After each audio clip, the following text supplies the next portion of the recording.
Hello and welcome to Focus on CR, an in-depth look at the faculty, students, and staff of College of the Redwoods.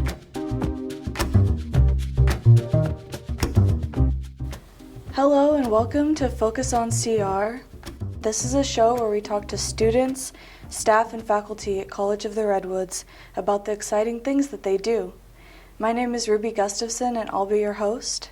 Today we're speaking with Bob Brown, the Director of the Athletic Department at College of the Redwoods. Ruby, thanks for having me. Yeah, of course, thank you. So, what is the Athletic Department and what are its functions at College of the Redwoods? So CR Athletics has been around pretty much since the inception of when the college opened in 1964. We started the first athletic program the following year. And there was 4 original faculty members that were a part of the original faculty that started the athletic department. Phil Sarbo was our original athletic director. So when we first started, we've been going now obviously for over 50 years. But when we first started, there was just a few sports that ran, and they kind of ran as club teams initially, and then we went into intercollegiate competition starting in the fall of '66. And since then, we have grown from a few programs to currently this year we have over 13 sports that are currently competing, and we'll be up to 15 sports starting next fall because we have the addition of both men's and women's wrestling coming back to CR after about a 40-year hiatus of not competing in wrestling. So that's essentially our purpose, and you know, we provide intercollegiate competition in all of those sports for both men and women as a great gateway from high school and to get them exposed to college competition and to give them the opportunity, we hope, for all of them to not only fulfill their education here at CR but then transfer on to a 4-year program, 4-year university, and finish their sport as well. Wonderful, thank you. Yeah. So would you say that what you just spoke about kind of encompasses the core mission of your department?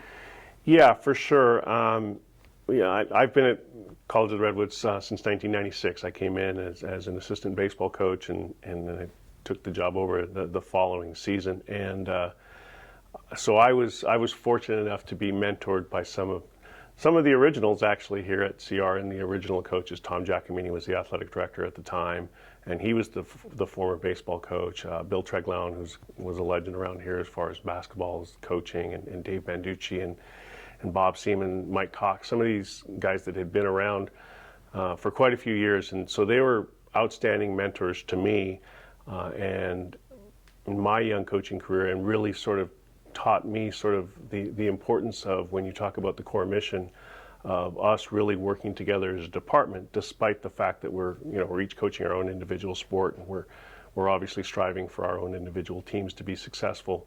But that the true success of the department was that all of the student athletes had a positive experience and a positive outcome while they're in competing in their sport as well as their time here at CR. And it was that kind of family atmosphere that really connected me to CR. I don't think I came from outside the area. I'm originally from Canada, and I played my college baseball in Oregon, so I wasn't all that familiar with Humboldt County or Eureka, but it was the influence of those mentors and just the community and how the community sort of embraced you and how they supported athletics around here that really kept me here. And so now that I've come full circle and had my several years of coaching, but have been in administration for the last 7 now, and been the athletic director for 6, to really sort of bring that core mission back to us and build that experience in for all of our student athletes.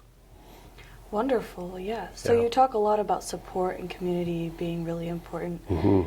And so that kind of branches out into the programs, the different programs that you have, and the support in each of those programs.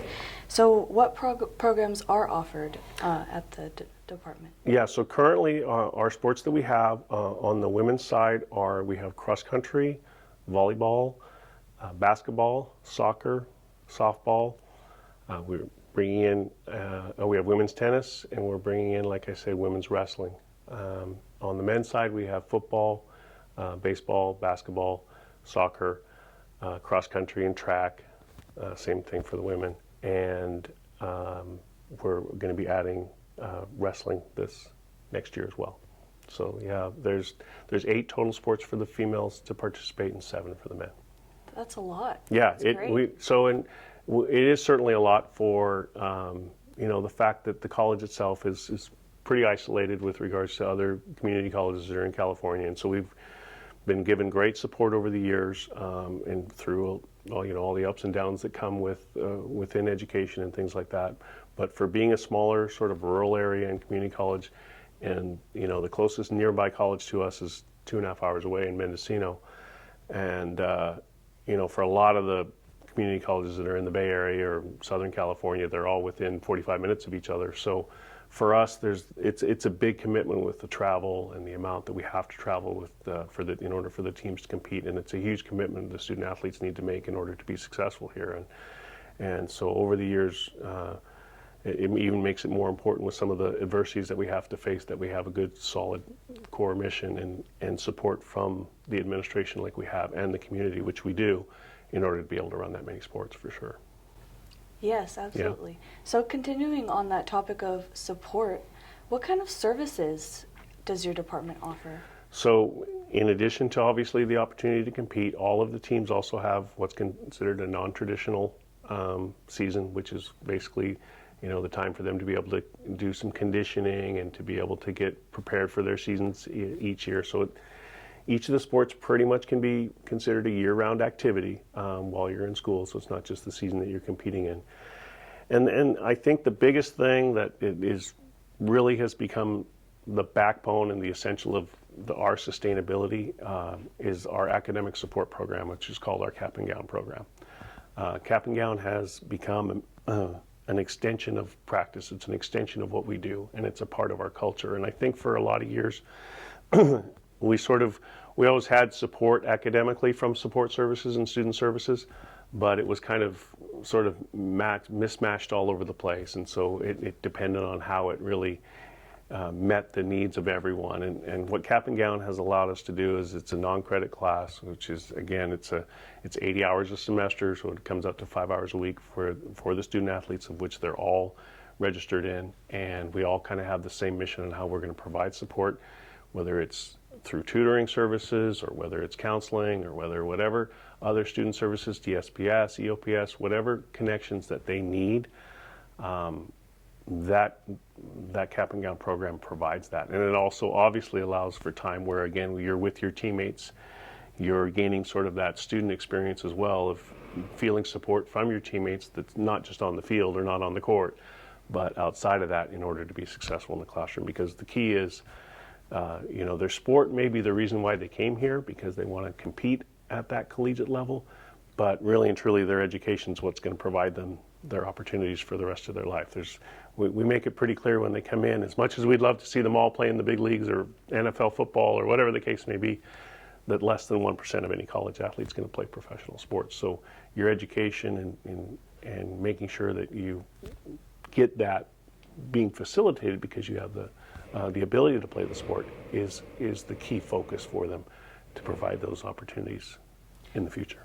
Yeah, so it sounds like the ways that you guys are able to support them allows these students to broaden their interests beyond just the athletic. It does, it really does, and I think it's really important too, because a community college athlete that you're getting, there's a variety of different reasons, but you really get a wide melting pot of students that are going to come from a lot of very diverse backgrounds and a lot of different socioeconomic situations. And so having them come together and work together and overcome the adversities that you face, whether it be when you're competing or that you may have challenges with certain subject matters in classes or whatever the case may be, it's really important for us to know that they can be supported and they're going to have a positive experience and that they're valued while they're here, so that they can gain that confidence and that level of maturity to be able to prepare to go to that 4-year level.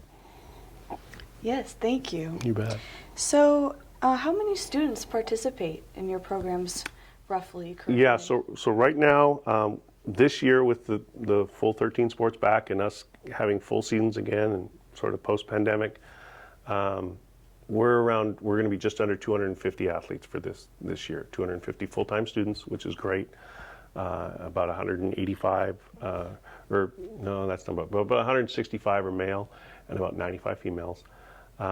This next year, with wrestling coming in, we're hoping to have 275 plus full-time students this next year that are participating in intercollegiate athletics. So yeah, it's a good, strong core, and depending on, and we've had some recent success with several of our teams, and so that really helps the recruiting process as well when you're winning. So, but yes, annually, we anticipate to be serving 275 plus starting next year. Wow. Yeah. Yeah. So it's a good size. That's sure. great. Yeah. Yeah. So you spoke about students getting to travel for games and tournaments. What kind of places do they generally go? Would that be the Bay Area, possibly Oregon? Yeah. So our conference, for most of our sports, is called the Golden Valley Conference, and that consists of 6 schools, which is Shasta, which is over in Redding, College of the Siskiyous, which is in just north of Redding, Butte College, which is in Chico, and then Lassen and Feather River, which are a little bit more east, closer to the Nevada border. But everything that we do as far as within conference is all in California, because that's how our rankings come, our RPIs, and all the rest for postseason and that kind of stuff. So we pretty much primarily only will play in the state of California for those types of things. And there's such a large number of community colleges in California that we have our own state championships, and that's as far as you go. So that provides us plenty of competition. But like I had mentioned earlier, the closest school to us actually isn't even in our conference, Mendocino, which is 2.5 hours away. So the travel is pretty extensive. And you had mentioned that a lot of our non-conference schedules are played in the Bay Area South. We probably don't go much further south than the Central Valley. Fresno would be about the furthest that we would regularly go down and compete, but certainly along the coastline and San Francisco area and San Jose area and Santa Cruz, like all of those community colleges that are in that area, we play those teams in the preseason. We obviously try to get them to come up as well. It's a little bit of a challenge sometimes to get the Bay Area schools to come up and play us at our place as a non-conference game, because they have so many schools that are so close to them that they can easily sort of say, well, we're going to save on our travel budgets and just play down there. So we definitely do a lot of travel. Us and the College of the Siskiyous are probably the 2 colleges that travel the most and most miles and have probably one of the larger travel budgets in the entire state for the community college level. Yeah, I could imagine that might be exciting for the students to get the opportunity. And with all those schools, who needs anywhere else? California is a plethora of colleges. Right. And it is exciting. A lot of our students, when they come in, and they're very excited about the fact that they do get to visit some of these places that they maybe wouldn't normally have a chance to visit. But it is a grind too, when you're playing, weekly on the road and the trips, and for the coaches and driving, and then to be able to try to stay focused and still, be competitive and when you're competing in your sport too. So we certainly acknowledge that as well, that, we let our student athletes know that it is a commitment. It's a full-time commitment if you're going to be playing between your schooling and playing your sport, and certainly the travel that's involved with it. Yeah, have to be fit for the road, I suppose. Yes, you do, yeah. So, would you say that the college commitment to the athletic department helped the school during the pandemic to stay alive in that sense?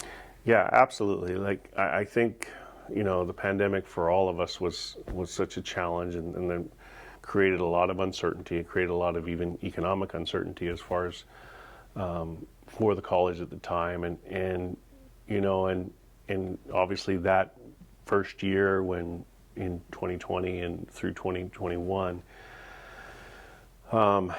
there was a lot of challenges with regards to even, the spreading of the virus and things like that. And, sports obviously is close contact, and you're going to have a lot of different things like that. So we took I really think our college did a great job as far as even taking a lead, as far as being as precautious as possible and keeping the students and their health and safety as the primary.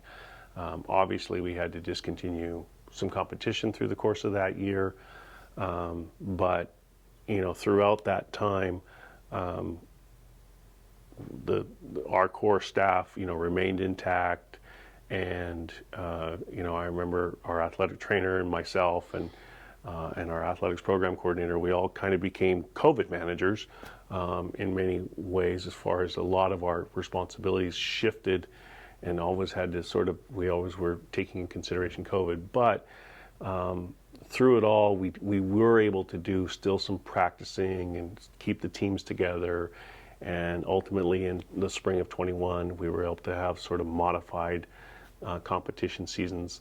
But the CCCAA itself, our organization that we play under, had given waivers for all of those student athletes for both spring of 20 and all of 2021 from any kind of eligibility being used against them. So, that was, I think, important for all of our sake to sort of understand that the students that were going through at that time that were having to deal with this, but losing their sense of their ability to play collegiate athletics, to know that they could still come back if they wanted to after the after the spring of 21 and continue to compete. So it was definitely a challenging time, but like I said, last year, 2021, 2022, and this year, we've been back to regular competition and regular seasons of competing, and still sort of monitoring everything that we have to monitor when it comes to dealing with issues with the pandemic.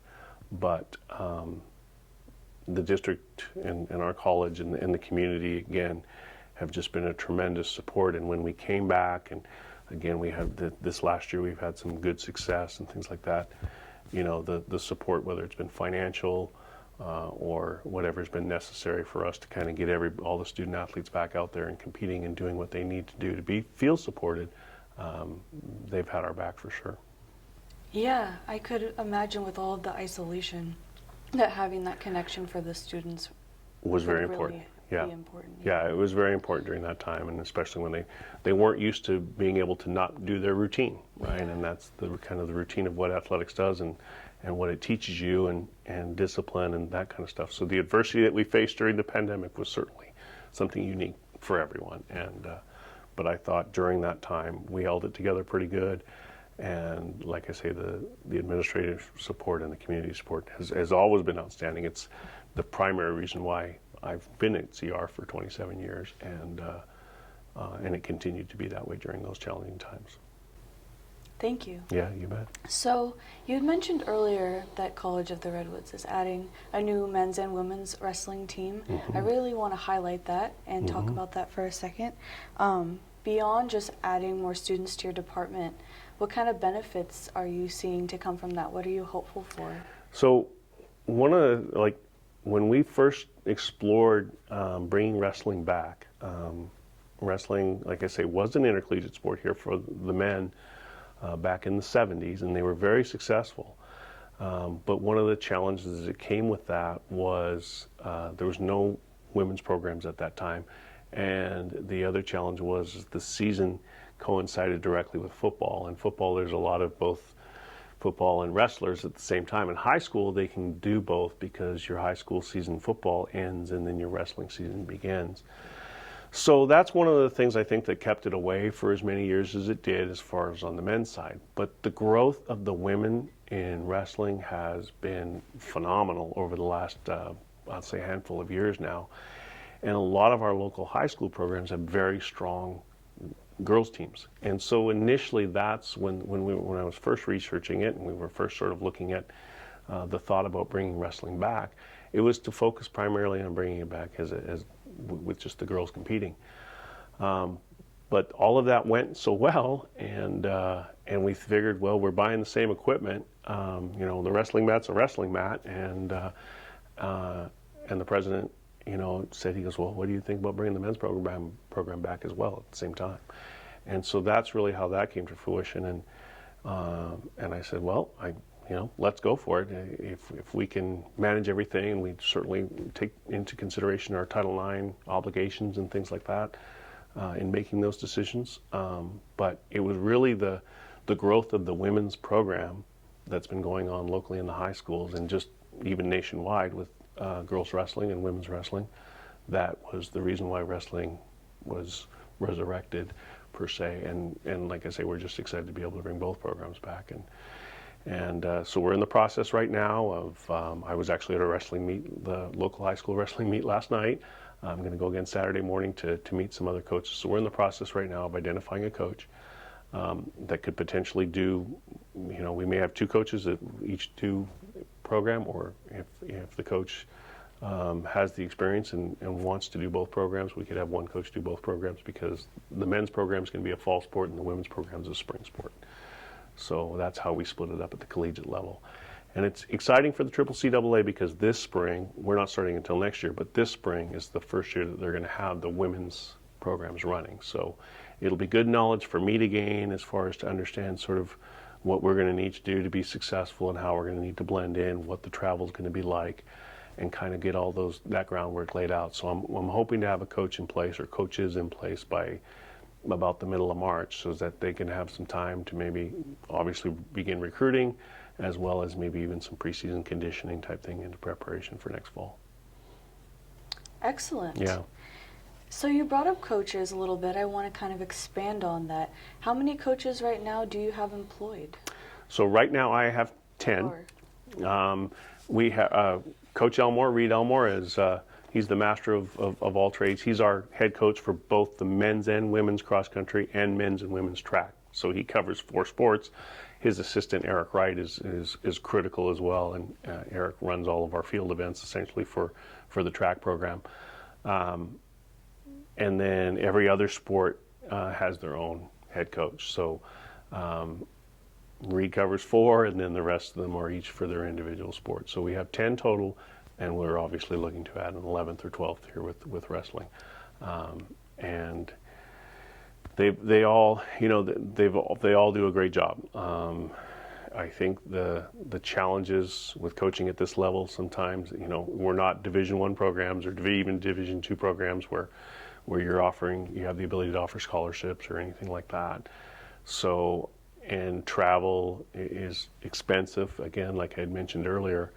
And so they really have to do it for the passion of loving coaching and building, their own sense of giving back to their experiences that they had when they were athletes.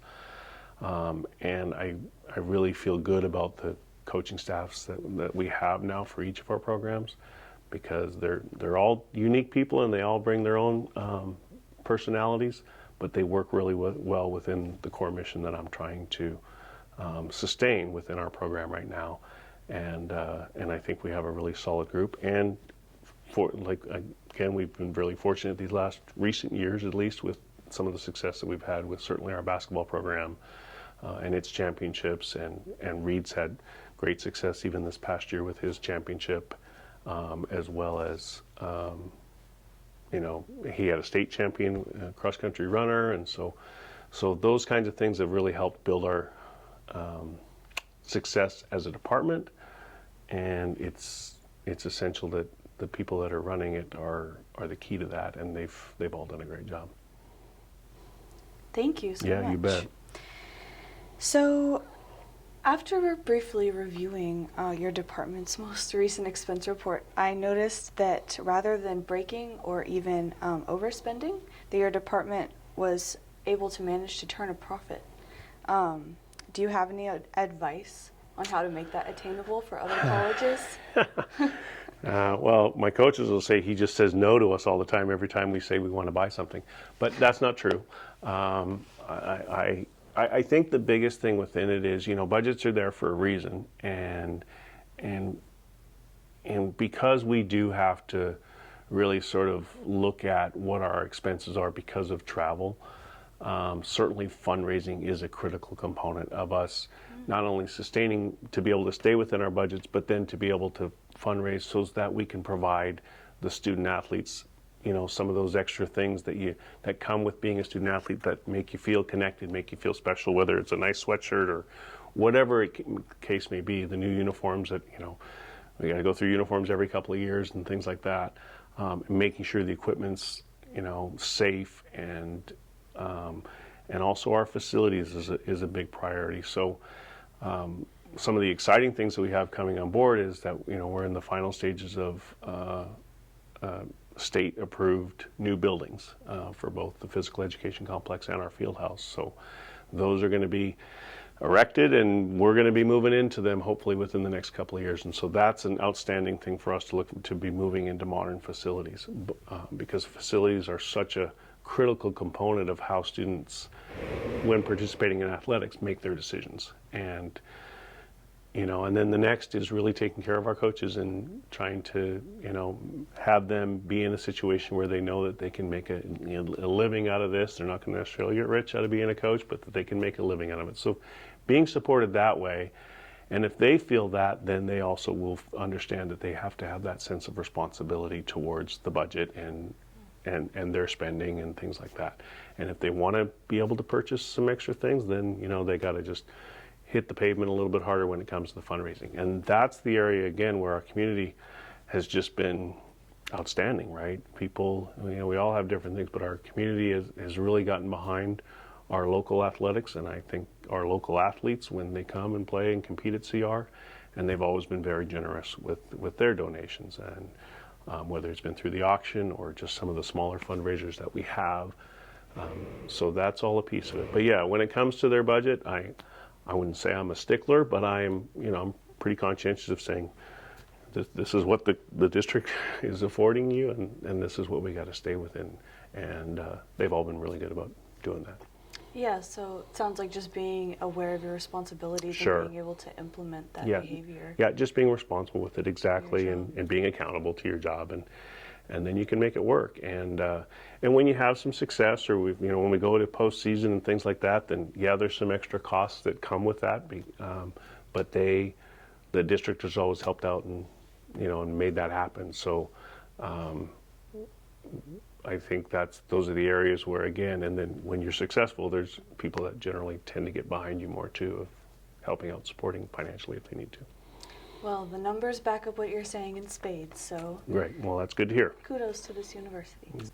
That's all we have time for today. I'd like to thank my guest, Bob Brown, for being here. Thanks for joining us on Focus on CR. See you next time. Thanks for joining us on Focus on CR.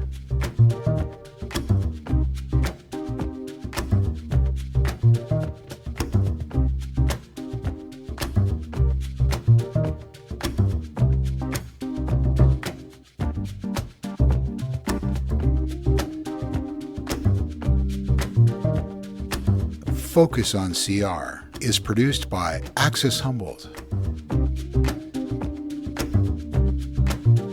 Local voices through community media.